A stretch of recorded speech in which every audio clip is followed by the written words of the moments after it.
walang kasama. Ikaw ba'y nalilito? Pag-iisip mo'y nagugulo sa buhay ng tao, sa takbo ng buhay mo. Ikaw ba'y isang mayaman o ika'y isang mahirap lang? Sino sa inyong dalawa ang mas nahihirapan? Masdan mo ang mga bata, masdan mo ang mga bata. Ikaw ba'y walang nakikita sa takbo ng buhay nila? Masdan mo ang mga bata, ang buhay ay hawak nila. Masdan mo ang mga bata, ang sagot ay iyong makikita. Ikaw ba'y ang tao, walang pakialam sa mundo, ngunit ang katotohanan, ikaw ay naguguluhan. Tayo ay naglalakbay, habol natin ang buhay, ngunit ang maging bata ba'y tulay tungo sa hanap nating buhay. Masdan mo ang mga bata, ang aral sa kanila makukuha. Ano nga ba ang gagawin sa buhay na hindi naman sa atin? Itanong mo sa mga bata, itanong mo sa mga bata, ano ang kanilang nakikita sa buhay na hawak nila. Masdan mo ang mga bata, sila ang tunay na pinagpala, kaya dapat nating pahalagahan, dapat din kayang kalimitan. Masdan mo ang mga bata, masdan mo ang mga bata. Ikaw ba'y walang nakikita sa takbo ng buhay nila? Masdan mo ang mga bata, ang buhay ay hawak nila. Masdan mo ang mga bata, ang sagot ay iyong makikita.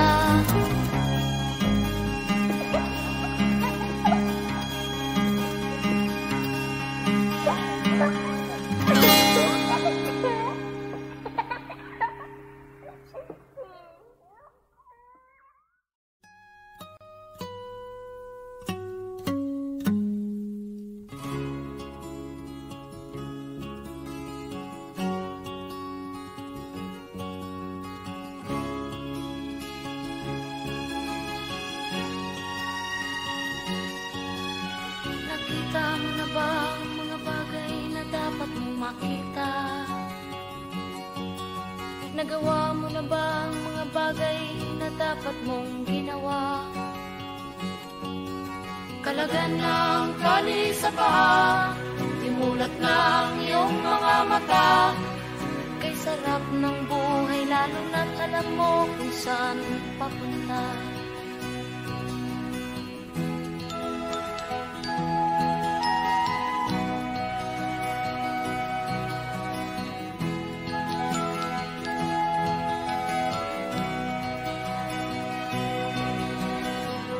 May mga taong bulag kahit dilat ang mata.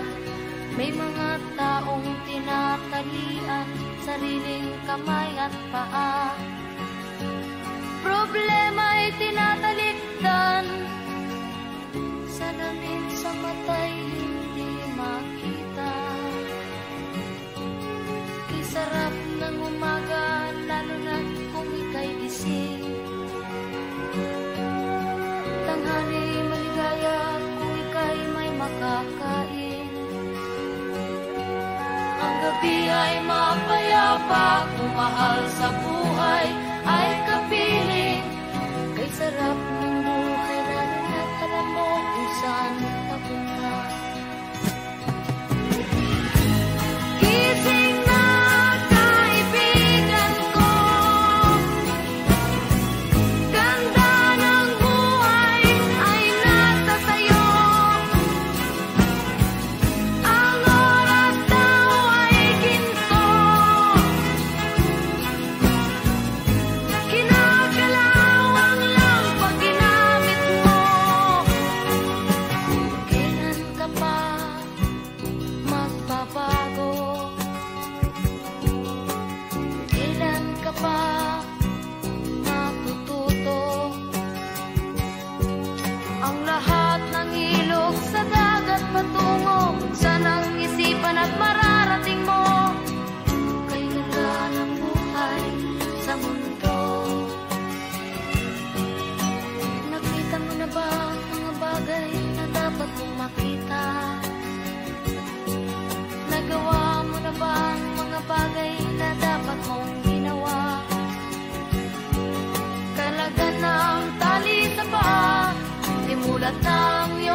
saan papunta.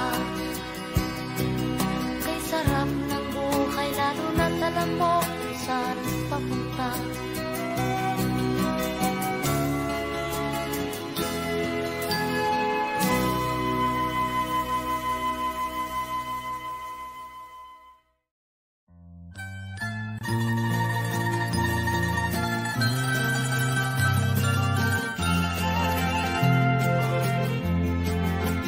Sa gitna ng dilim, ako ay nakatanaw ng ilaw na kay panglaw.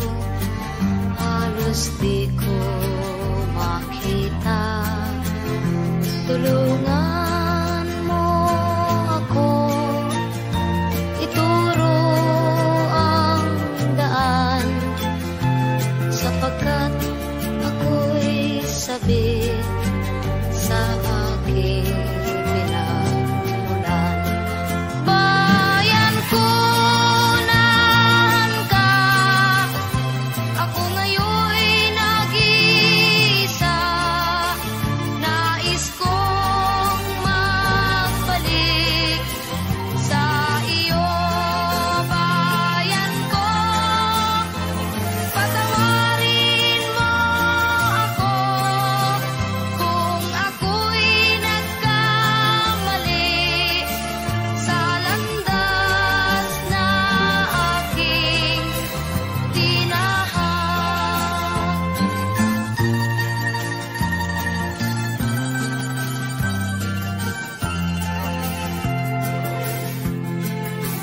Sa pagsibol ng araw hanggang dapit hapon, malamig na hangin ang aking kayakap.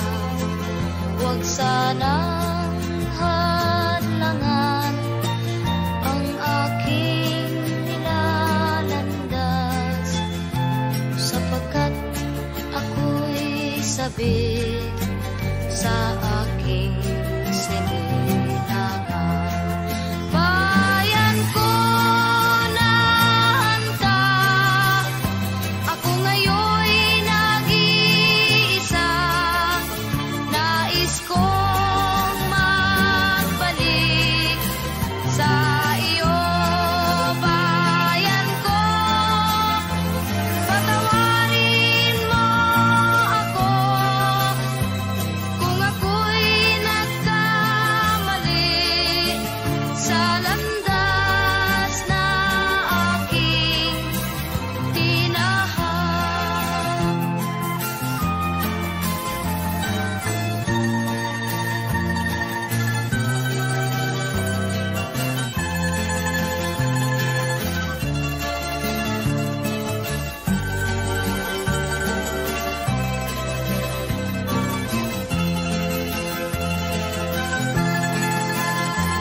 Patawarin mo ako kung ako'y nagkamali sa landas na aking tinahak.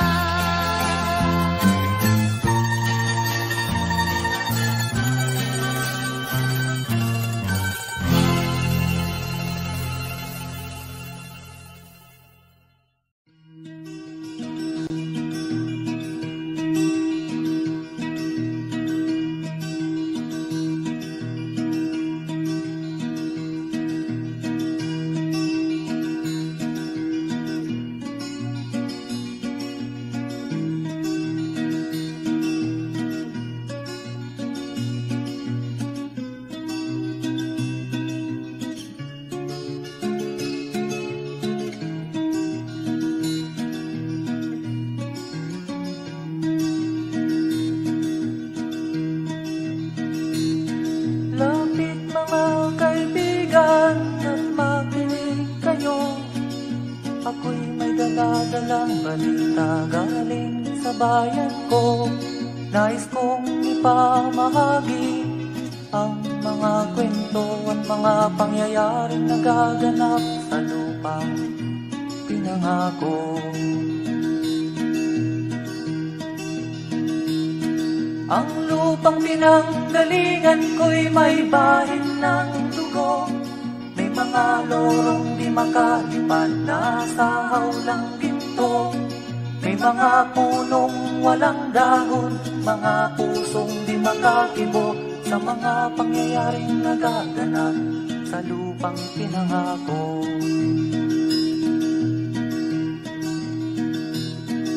Mula nang makita ko ang lupang ito, nakita ko rin ang munting apoy sa puso ng tao, ginatungan ng mga kabulukan hanggang sa lumago. Ngayon ang puso'y may takot sa lupang ipinangako. Lapit mga kaibigan at makinig kayo, ako'y may dala-dalang balita galing sa bayan ko. Nais kong ipamahagi ang mga kwento at mga pangyayaring nagaganap sa lupang ipinangako. Dati-rati ang mga bukid ay kulay ginto, dati-rati ang mga ibon singlaya ng tao, dati-rati ay katahimikan ang musikang nagpapatulog sa mga batang walang muwang sa mundo.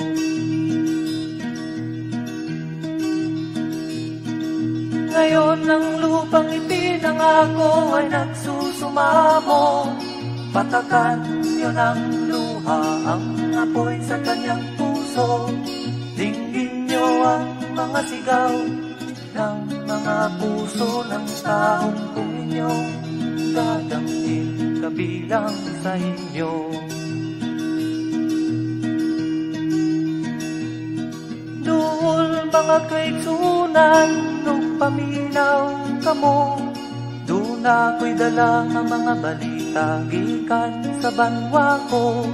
Gusto ko nga ipahibalo ang mga istorya nga nagakahitabo sa banwang bisan nato.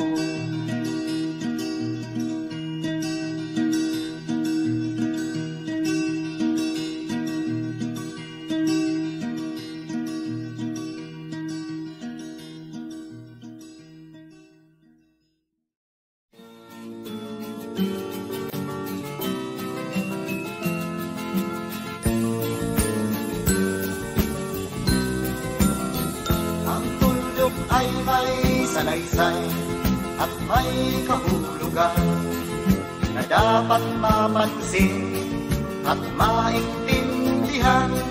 Kahit sino ka man ay dapat malaman na dito sa mundo ikaw ay tuldok lang. Kahit na ang araw sa kalangitan, siya ay tuldok lamang sa kalawakan.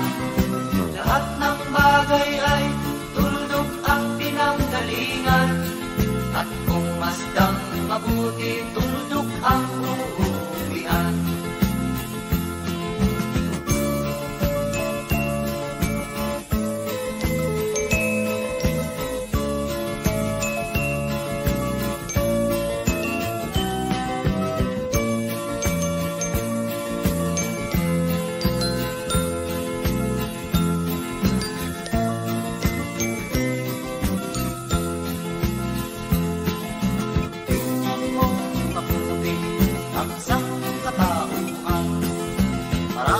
Nag-aaway, tuldok lang ang dahilan. Sa aking nakita, ako'y natawa lang, pagkat ang nangyayari malaking kaibahan. Kaya wala kang dapat na ipagmayabang, na ikaw ay mautak at maraming alam, dahil kung susuriin at ating isipin, katulad ng lahat, ikaw ay tuldok rin.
Kasing gulo ng tao, kasing gulo ng mundo. Dahil di magkasundo sa relihiyon at prinsipyo, nagkagulo.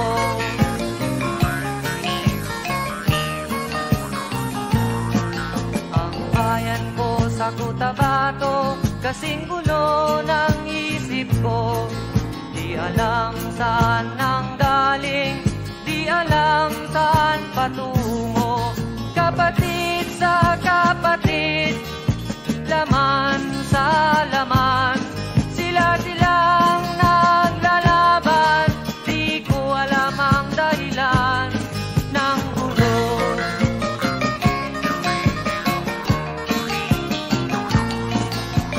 Bakit nagkaganon ang sagot sa tanong ko? Bakit kayo nag-away? Bakit kayo nagkagulo? Prinsipyo mo'y igagalang ko kung ako'y iyong nirespeto. Kung nagtulungan kayo, di sana magulo ang bayan ko. Sa bayan kong sinilangan, sa Timog Cotabato, ako ay namulat sa napakalaking gulo. Dahil walang respeto sa prinsipyo ng kapwa-tao, kapwa Pilipino ay pinapahirapan mo.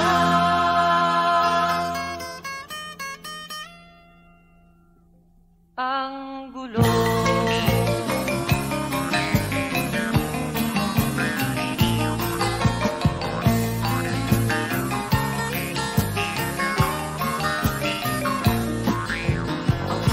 Nananawagan, humihingi ng tulong nyo. Kapayapa'y bigyan ng daan, kapayapaan sa bayan ko. Bakit magkapatid kayo sa dugo. Kailan kayo magkakasundo? Kapayapay, kailan matatamo ng bayan ko?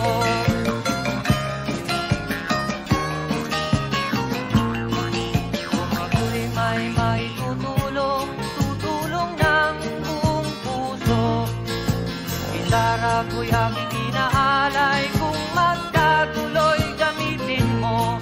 Kung ang kalabay walang puso, puso na rin ang gamitin mo. Ituring mong sangkaibigan, isipin mong siya'y may puso rin katulad mo. Sa bayan kong pinilangan, sa timog ko tabato, ako ay nalamunan sa napakalaking kulong. Dahil walang respeto sa prinsipyo ng kapwa-tao, kapwa Pilipino ay kinakalaban mo.